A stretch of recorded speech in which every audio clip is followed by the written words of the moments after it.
This is Goals with Soul, the podcast for visionary coaches and entrepreneurs, building your business with inspired action. In alignment with your mission and authentic message, so you can create impact for your soul clients and feel lit up every day. I'm your host, Jo Ingram, married mum of 3 daughters from London and a former ad agency director turned business coach and strategist. In Goals with Soul, we blend revenue generation with energetics, marketing strategies with pranic healing, and ambitious business goals with our soul's desires.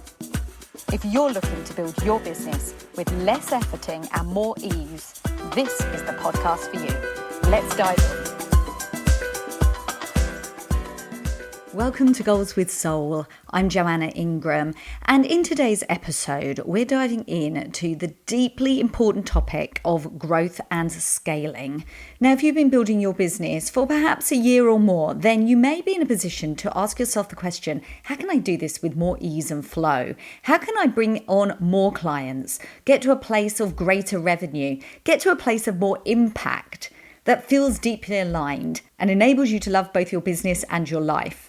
My guest today, the wonderful Cara Renninger, came into my life initially as my client with so much incredible innate talent and experience in scaling others' businesses. She had started to look within and to understand that scaling her business was what she had been denying for too long, what had been on her heart, and she was ready to step into both her own potential and help many of her clients to build multiple 6-figure businesses and beyond as a thought leader and truth sayer within her industry. It's been my privilege to help Cara find her message so she can increase her income and her impact in a way that's fully aligned for her, just as she helps her own clients achieve too. Cara leverages 15 years of experience helping entrepreneurs to align their actions with their goals using the balance and scale method. She helps her clients to grow repeatable and predictable revenue, have an even bigger impact, and ultimately work less hours while finding more joy.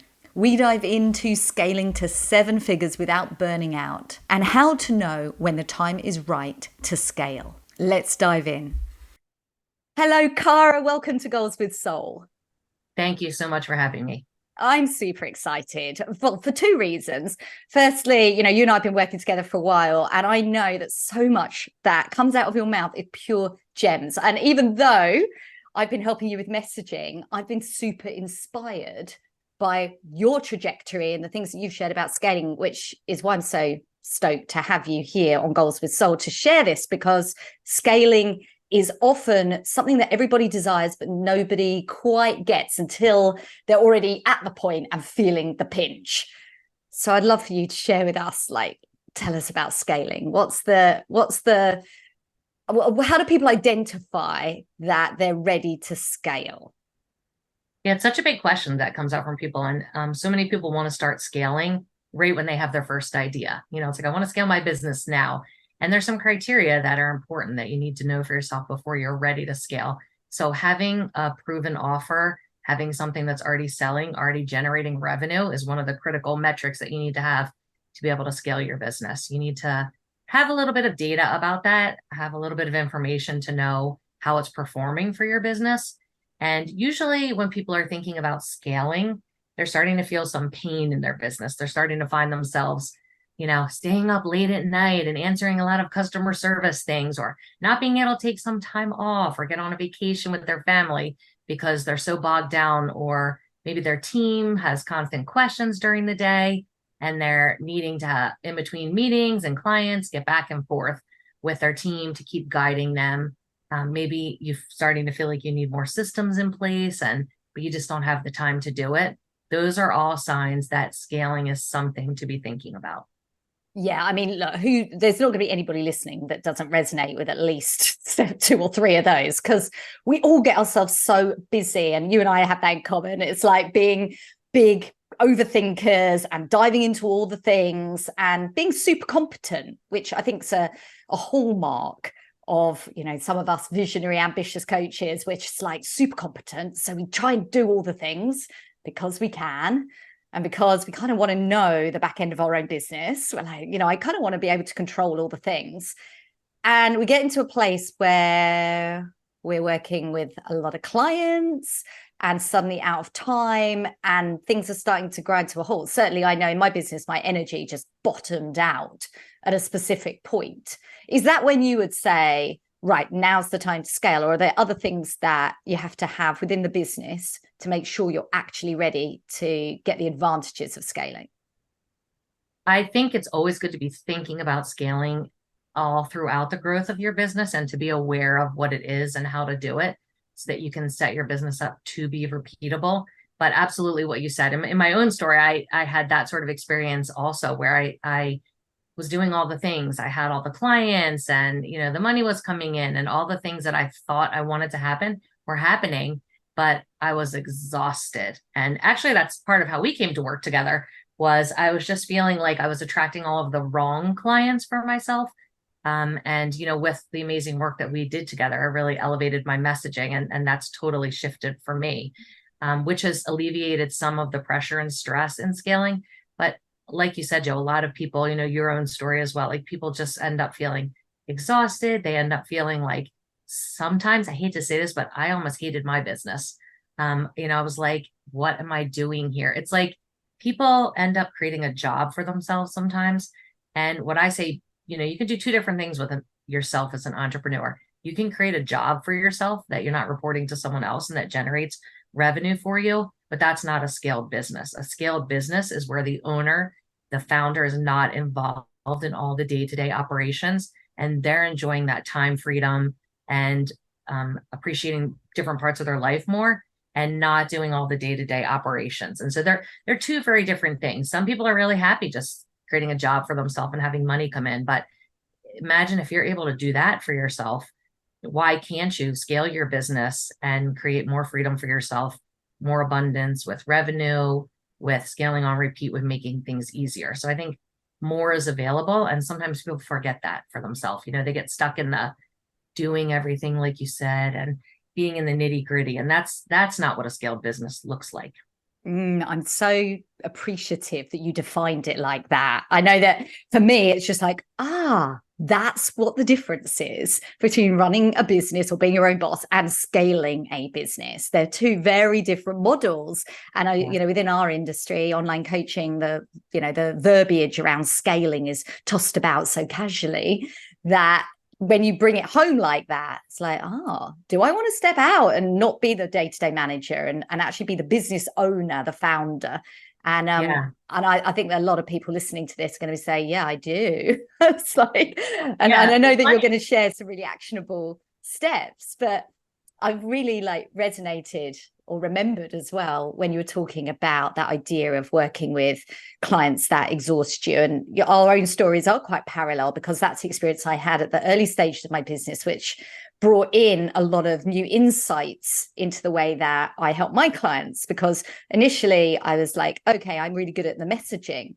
The messaging wasn't enough because when we're mismatched in energy, you can have great messaging, but you're not putting it out in the right energetic frequency that actually attracts the most elevated clients, the ones that aren't going to drain you and aren't going to be a mismatch. And I remember some of the early work we did around around business energetics, which is one of the pillars of my aligned client code. And the change for you specifically was so swift. I mean, talk about dream client. You're a complete dream client because it's like you give all your energy to the client to match you, and you just brought it. You're like, this is happening, no longer available, what I am available for. And seeing the shift in your business has been an absolute model for me developing out my work further. And I'm deeply grateful that we got to do that work together. But I'm also continue to be delighted for you as your business continues on this upward trajectory. I was hoping you would share a little bit about that backstory for you. And it's like, how is it that when we worked together, you took the stuff that we did and we elevated your messaging and we matched you to your new elevated client and we shifted up the energy, but you had so much intrinsic knowledge as well about scaling that for you it was just like an open door ready for you to step into. How did you gain that? Yeah, I think a lot of the work that we did, the no manifesto, what I'm no longer available for, was the key piece for me, was starting to just get really clear, which is part of scaling your business. Actually, it is, when scaling a business, I say there's three pillars to it. And we can get into those more later, but in the middle pillar, it's really creating this clarity compass roadmap for yourself of what you want to happen. A lot of people skip that and just let everything that is happening happen. And we get excited because we think opportunities are coming to me, I should say yes to them. And that's not always true, and I learned that for myself. And I learned that from my own experience, from my own story. Like you said, I was out there making other people millions of dollars for a long time. And I wasn't doing it for myself. It honestly wasn't something that was in my mind. Even, I ended up devoting more time to different people I worked with at different parts of my journey. And I had this epiphany actually the other week in a group that I'm in. I was saying how, like, oh my God, I used to do this for other people. I can't believe I used to give this energy to other people that I worked with and not to myself at the time. Like, I was so over giving. And I think because I love scaling and I love, I'm intrinsically motivated by scaling and making data-driven decisions. And it's just such an empowering thing that happens when you don't have to guess what to do next in a business. So that excited me and motivated me. And I never took a minute to stop and think, why was I not doing it for myself? And I got so burnt out doing it for other people, and I wasn't satisfied in my own life.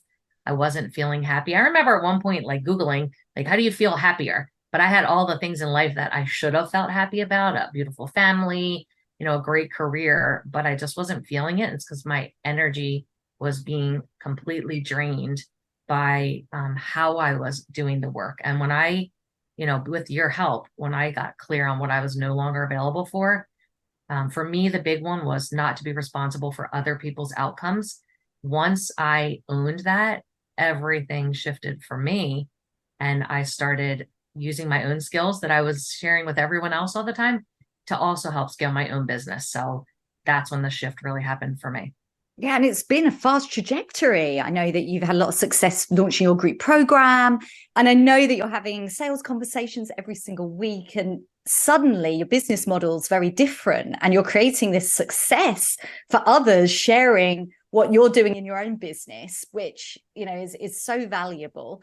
And here on Goals with Soul, I'm like, right, give us the goods. Let's share. Like, how is it that you can go from a place of everything you described just now of, being completely caught up and all the systems are overwhelming, to a place where you're literally able to take on more clients like clockwork, build out your business and extricate yourself from the day to day? Sounds like a dream. It feels like a dream. I would say that I have a lot of days now, pinch me sort of days. Like, is this really happening? Is it really going like this? And I don't know, when you said that, the first thing that came to me is like, stop doing and start being. I wasn't giving myself space and time at that point to really get clear. And so for me, like I said, one of the biggest things I did is actually work with you in getting my branding and messaging really clear. I felt like a lot was happening, but everything wasn't clear for me. So when I did that, I started to be able to communicate a lot better in my own business, of sharing stories, sharing insights with people, sharing information on social media. And, I'm always having people writing me and saying, like, really resonated with what you said there. And I think it really helped me be myself a little bit more, stop kind of hiding and start to say, like, I know how to scale businesses. I've done this. I do this for a living, and I know how to help other people do it. So I'm really excited to share that, with people, how they can do it for themselves. Take yourself from that exhausted, burnout person who's guessing to, feeling super confident in your business, not needing to hire tons of people in your future, and just really getting laser focused on is going to generate growth in your business versus spending all that time we all spend on all the ideas that come up, all of the things that are distracting for us, and really laser focus on what's going to help you get scaled. Yeah, and I'm really a big fan of automation. But I have to be really transparent. The automations in my business are really developed in some areas and woefully underdeveloped in others. And I think that that's really typical of the solopreneur who's, organically grown their business and gained skills and created a bit of a spaghetti junction of back end systems and things that are working. But I love the piece that you talk about data. So, I spent 20 years working for marketing and advertising agencies, and I grew up on Excel. I was a direct response specialist, and I had to analyze data and I had to report back on the efficiencies and the optimizations of marketing budgets. So hearing you talk about using those skills in our businesses was like a bit of a reminder to me. It's like, this was your bread and butter for at least the first 10 years of working in corporate. Why is it that oftentimes we don't apply things that we know make sense, particularly around numbers and data, to our own business? And what is it we should be looking out for? What's the clues? It's so common. Whenever we talk about data, I was just laughing to myself. Probably everybody's like, oh, I don't want to talk about that. So many people have a lack of confidence about data, and they feel like, oh, it's not set up right. Oh, I don't know how to do that. Or, people who've maybe used data in different professions or a different part of their career think, oh, I don't want to do that. I don't like that. A lot of entrepreneurs, especially the type that we work with in the creative space, really want to feel like they have the freedom themselves to just do whatever they want. And I like to tell people that actually the real freedom comes from planning for yourself. That's actually freedom. Sometimes I even say curse words when I talk about it, because I feel really passionate about that people feel like it's like, I don't want to make a schedule. I don't want to look at numbers. I don't want to look at data. And again, if you're happy creating a job for yourself and feeling that stress and pressure of it every day, keep doing it that way, if that works for you. But for the people who want a different life and want to create this freedom for yourself, people who are making multi 7-figure and 8-figure businesses, they're making data-driven decisions. There's nobody sitting around the conference room there or in a Zoom and saying like, yeah, what do you think? Okay, maybe we should try that today. They're looking at data, they're looking at numbers, and they're making decisions. So what I do when I work with people, Joe, is help people, help the entrepreneurs that I work with start to put some data collection in place. And everybody has data about their business. I'm not talking about Google Analytics. Yes, that's a great tool. And there are a lot of great data tools. I like to make it really fad proof, really low tech. You don't need to get fancy with it. Everyone has data about their business. If you've sold anything in your business, if you've ever had a conversation with people in your business about selling them something or helping them, even if it was free, you have data about your business. And if you're already selling, you have even more data. So it's just a matter of putting that together and looking at it in a way. I have a story I actually want to share here. Somebody that I work with who does SEO work. And when we started working together on scaling her business, her perception was that I have this SEO freebie and no one's buying, but I have a program I sell after and no one's buying it. And her assumption was that they weren't buying it because they just wanted freebies. Those were the people who were signing up. And when we started to actually get into it and look at the data, the actual problem was her messaging and her marketing was targeting people who were new in the industry. And so they actually didn't have the funds to purchase SEO resources. And it wasn't really a major pain point for them in their business at that point. And so as soon as she identified that and switched her funnel, she immediately, I think it was like 2 months later, had her biggest month yet in sales. And so it's just sometimes we tell ourselves stories that aren't true. We all are humans and have feelings and emotions, and we mix that up with facts. And so we have to be able to separate ourselves in a business, not to be afraid of data. We all have it.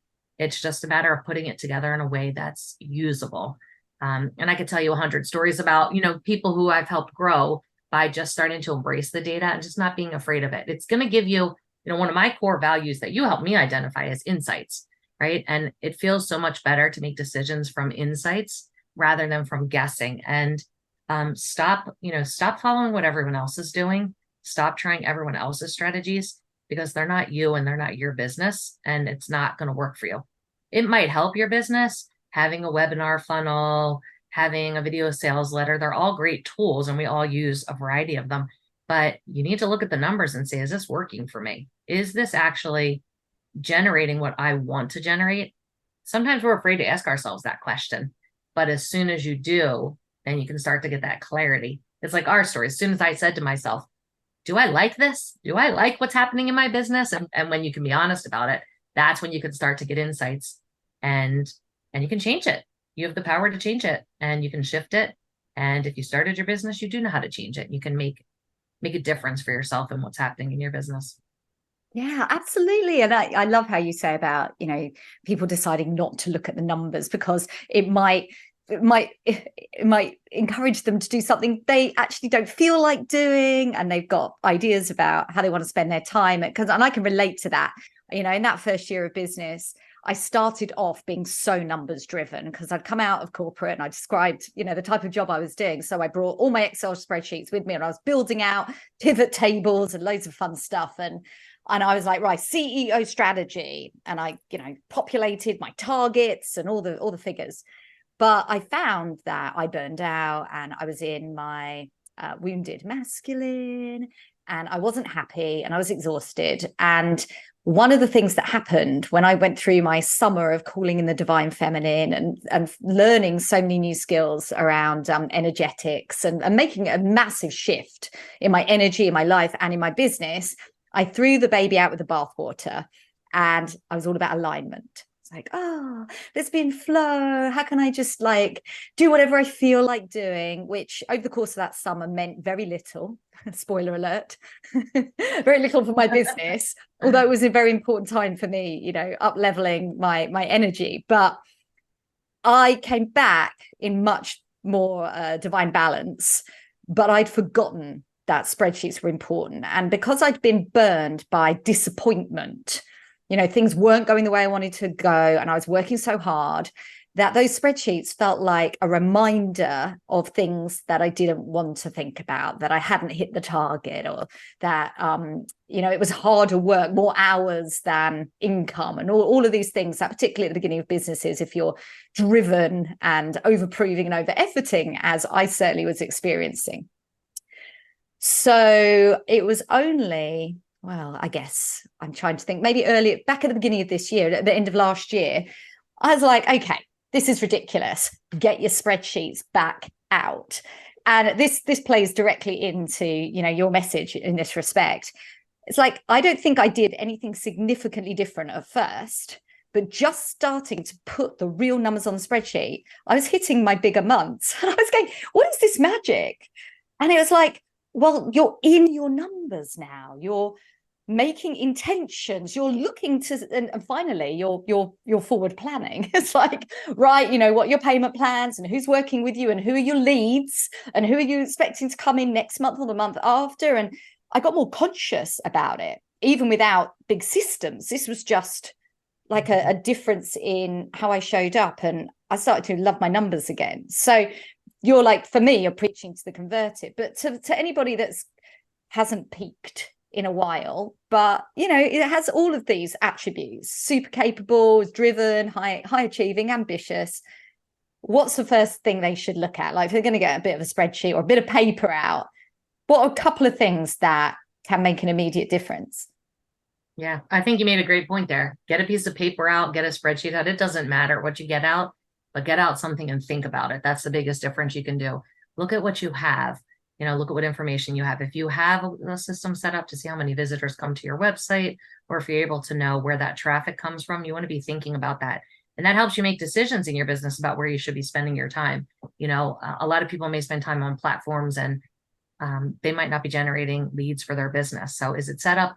I would be looking at that. I'd be looking at your traffic. I'd be looking at if you have any funnels set up. Everybody has a funnel of some sort if you're selling something, and what does that look like? And you want to use that information to help you find where there's mistakes. I would say a client that I work with, they had a free membership and they had a paid membership.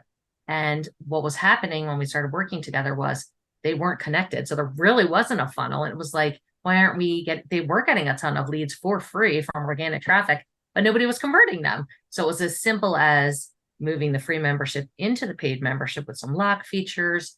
And then it was offering an invitation to the people who joined for free to purchase. And now they've scaled their revenue significantly from doing that. And that was just from looking at numbers and from saying, what can I do? So I think literally the best advice is to actually create some space for yourself just to think about it. And, what I walk people through when I work with them is start to find out what you have, start to get it written down in some way. I mean, I have a bunch of fancy things I can share with people in spreadsheets, but I just think whatever's easiest for you. If it's a piece of paper, if it's a spreadsheet, pick what feels less stressful to you. start writing down what you know. And the best next thing you can do is start writing down what you want to know. The best next thing you can do is start writing down what you want to know. What don't you know? You know, we all have these questions, right, about our business. It's like, if only I knew where those people came from who bought that thing. If only. And so if you don't know the answers to those questions, there are ways to get them. So start to write down, what do I want to know? If only I knew this, that would help me decide this next thing. And just let yourself think. And that will be the best part, because then you can create a plan for yourself to say, okay, I don't know this. Where can I get that? What do I need to set up to make that happen? And it's just a lot easier than people think. It's not this big, scary monster. It might be simply putting a little piece of code on a page, or hire somebody inexpensive on Upwork or Fiverr to set up something for you. You know, it doesn't have to be you doing all the work either. It's just be simple with yourself. Don't be complicated. Like you, Joe, you know, I can get like that at times myself in my business, because that's what I do. And I can catch myself setting up systems and processes and SOPs for everything. You know, you don't have to go there right away when you're starting to think about data. But you do need to get yourself there so that you can consistently use that information in the future. Even things as simple, this morning I was talking with a client about their email open rates and their click-through rates. Like, if you're sending out emails, if you have a list, or people are engaging on your social media content, start to pay attention to that. What did I say that they liked? What words do I use that gets people's attention? Why did they open this email versus other emails? And what can I do to make it better? You know, the client I was talking with has good open rates, and the click-through rates aren't that good. People aren't clicking in the email. Okay, what can we shift? Let's try out something different. Let's measure the data and let's see what it did for us. And that takes the personal emotion out of it. That takes the blaming yourself out of it, and the personal judgments out of it that we do to ourselves, and just lets you, I feel like, be a neutral observer in your business. You know, just kind of look at it from the CEO seat. Allow yourself the space to be in your CEO seat. Even if you're a solopreneur, even if you're doing all this stuff yourself, you have to make time to put yourself in the CEO seat and neutrally observe what's happening without feelings about it, so you can make data-driven decisions from the insights you get. And that's how you can start scaling for yourself. That's really powerful what you just shared there. I was like, yes, that's the reality. And, you know, as a soulpreneur, under some definitions, and I work almost exclusively at the moment with also really spiritual, intuitive coaches, healers. And we are, as a group, as a collective, really into this kind of we feel, because that defines us. But when we're always in feeling mode around these sorts of decision-making aspects of the business, it can send us off in the wrong direction. I recorded a podcast episode. Off the top of my head, I think it might be 147, but don't quote me on that. But it was like, what is alignment really? And it was this idea that sometimes we can be misaligned, but almost like alignment bypassing. It's like, oh, I'm not going to do this, or I only want to do that because that's what feels or doesn't feel aligned for me right now. But what we really need to be in alignment with first and foremost is our biggest vision, our intention, the reason that we're here, the meaning of, you know, doing these businesses, and, you know, how we get amazing results for people and create impact in the world. That's true alignment. And if that means, like you say, become the neutral observer and sit in the CEO seat once in a while and make decisions that are going to increase your impact and, you know, increase the change that you create in the world, then that's aligned. That's what we need to do. I totally agree with that. And, you know, and sometimes we're afraid to do that, but it's not as scary as we think it is. And, you know, it's just stepping into that role for yourself. Just don't be afraid to do it. You are your own boss, so give it a try. Try it and see. You'll see right away how empowering it feels, how having insights, it'll just shift everything for you. And you'll immediately start getting your time back. Like, that's what's going to happen for people. You're immediately going to stop wasting time on things that aren't growth related for your business. And it's, you know, people are just so afraid, especially coaches, of, you know, having to commit to things and not being able to go on that feeling vibe, like you said. And I wish I could like show people, open up inside of me, and you can see that when you start to get data and insights for your business, you feel so much more in flow and so much more peace.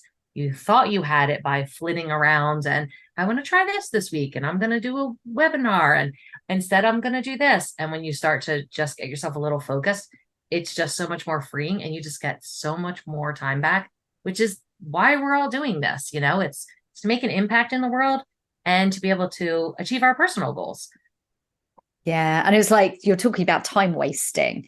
And I just, thinking, all those years I worked in advertising and we were doing the analysis of, multi-million pound advertising campaigns. And if you saw something was inefficient and not working, you remove resources from it and you optimize into a different area. And I think sometimes we forget that our time and energy is a resource in our business, even beside the investment. And sometimes we're investing in things too. But even from a time perspective, if we're, pushing away at a particular social media platform, for example, and we're just, chugging away, content factory, doing it all, and it's not performing, then you need to look at the hard facts and say, well, hang on a minute, maybe it might be fun to be TikTok famous, but it's created zero for my business. And I've been doing it consistently for 3 months or whatever that might look like. And it's taking 20% of my weekly time. What would it look like if I put 20% of my time into one of these things that's really working over here, which, unless you looked at that with the objectivity that you just described, it becomes such a sort of vanity metric to be on all platforms and doing all the things that we're consistently wasting so much time. It's so easy to get caught up in that. And again, it's so much about, just kind of making ourselves feel good. But I want to say, especially to women, like, we're better than that. You know what I mean? We don't need to operate like that. We don't need that instant gratification. We can stand back and truly observe. We can make decisions for ourselves.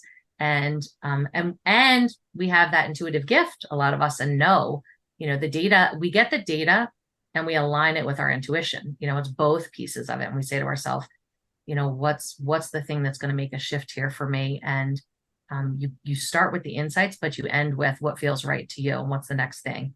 And that's where you're going to see the shift. And a lot of entrepreneurs just keep creating new things. I think that's really important to say. They just continue to create new things all the time. And you just continue to waste your time. Like you said, Joe, learning how to leverage your time, that's a scaling behavior. If you want to be scaling, if you're finding yourself doing the same thing every day over and over again, if you're finding yourself not having space or time to make decisions, then you should be thinking about scaling your business and not trying something new or different. Instead, looking at the data, like what that you have right now, what's working about it and what isn't it. Make those tweaks and adjustments and then scale that, get that stabilized. I also like to say, a lot of people, they don't want to be limited. They want to do what they want to do when they want to do it. And they don't want to have just one product or one thing or serve one person. And no one's saying you need to do that when you have a scaled business. But the idea is that you stabilize the revenue and make it predictable for some part of your business. And that's what gives you the freedom to explore and play and do all the other things that you want to do. But if you keep exploring and playing only and you don't actually stabilize one main revenue source, then you're not going to be able to make your business repeatable and scaled. And you're constantly going to be on this hamster wheel of, going through all the motions every time with something and doing it that way. So that's why scaling is important, because you're always going to run out of time, so we always have to keep thinking, how can we leverage our time? How can we change this and improve it so that we can have the opportunity to make an impact in a different way by trying out different things without distracting ourselves from calling in the abundance that we really should be having. And I loved how you talked about predictable revenue, which of course is a mainstay of a successful, profitable business. If somebody's listening right now and they're thinking, oh, maybe I'd like to scale, but I'm not currently bringing in enough revenue, and they've got ideas about what enough is. I'm using the 2 little finger quotes, enough, because everybody's got a different idea about what abundance looks like and so on. But is there an amount that people need to be before they can start applying some of these great strategies that you're describing? I don't usually say an amount. I'm generally looking at people who are bringing in 6 figures already. And that's the spot where usually, you're ready to start implementing some different things to help you scale, but you could be close to that. It's not that you have to exactly have yourself there. It's a matter of, if you have to have a proven offer, you have to have an irresistible offer. You have to have something that you proved you can sell, and that you have some data about that for yourself, so that you know that I already know what I'm going to sell. It doesn't mean that it's perfect, and it doesn't mean that it's selling the way you want it to, but you should have that. I say people who are just starting out, who are thinking about, I like this idea, I like that idea. You shouldn't be thinking about scaling. You should be testing. You're doing market testing and trying things. And as soon as you see something start to stick, that's when you want to focus in on scaling mode. But for now, in the beginning, for people, that's not what they're thinking of. The scaling's coming more when you're in the six figures near it, or even in the higher six figures, to get yourself into the 1 to 3 million phase. And then to get from 3 to 10 is a whole nother ball game, as far as, really focusing on leadership and systemization in your business processes. And if they're at the $10 million mark, or they're at the waiting to make their first 10K month mark, what's something that we could do today to start moving towards the scalability of our business? I like to call this inspired action. And that anyone listening who's a regular listener, it's like every time I have a guest, I think, how can we take some action, but allow it to be easy, allow it to flow, be inspired, to kind of ground that energy into our intentions in our business? Yeah, I think just as the title of the podcast, start writing down some goals for yourself. What do you want to see happen? And then start thinking about and documenting, what do you know about that can help you achieve that goal? What information do you have already? And that's the data part. If I want to be making 100K months, what do I know about what I'm making now? Where does that revenue come from? Where does most of it come from if it's from different areas? Where does the traffic come from? Do I have a process for how I'm making that? Can I repeat it? If I'm bringing in 100K months already, can I repeat it? Can I remove myself from some of the process and have someone else step in as I'm scaling? So I think just allowing yourself to start thinking of what your goals are that you want to see happen in your business, and what do you know right now about it. I think for a lot of the listeners, that might give you some information right there to start focusing on scaling yourself. And for people who are listening who don't have that information, go set it up for yourself. Take some inspired action, and what you don't have information about, find a way to get it for yourself, and set some goals on how you're going to set that up. Amazing. And if we'd like to learn more about you and find you online, where's the best place? You can go to my website. It's kararenninger.com and /schedule. There you'll find actually a free masterclass I have to share with your audience that'll give you some information about what you need to know about scaling and how to get started. And on that same page, I'm also adding a link for the audience if they want to schedule a scaling appraisal call. I find a lot of times people just aren't sure. And so the best place to start is hop on a call. We'll see where you are. I'll give you some more information, and you can see if you're ready to start scaling or what you need to do to get yourself to that place. And I know you share some great value tips on your Instagram account as well. What's your Instagram handle? It's kara.renninger_. Kara, thank you so much for joining us on Goals with Soul. It's been an absolute delight having you.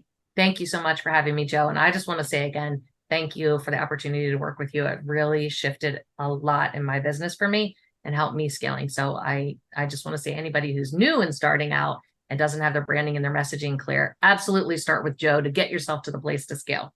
Oh, that's so kind. Thank you so much. Thank you. And if you've enjoyed this episode, whether it's your first time here with us on Goals with Soul or whether you're a regular listener, please subscribe and leave a 5-star review over on Apple Podcasts. Reviews have a phenomenal impact to help others find podcasts that they most enjoy and get the best value from. So if you're loving this, please do share it so others can find it too. And so have an inspired action week. Take care. Bye now.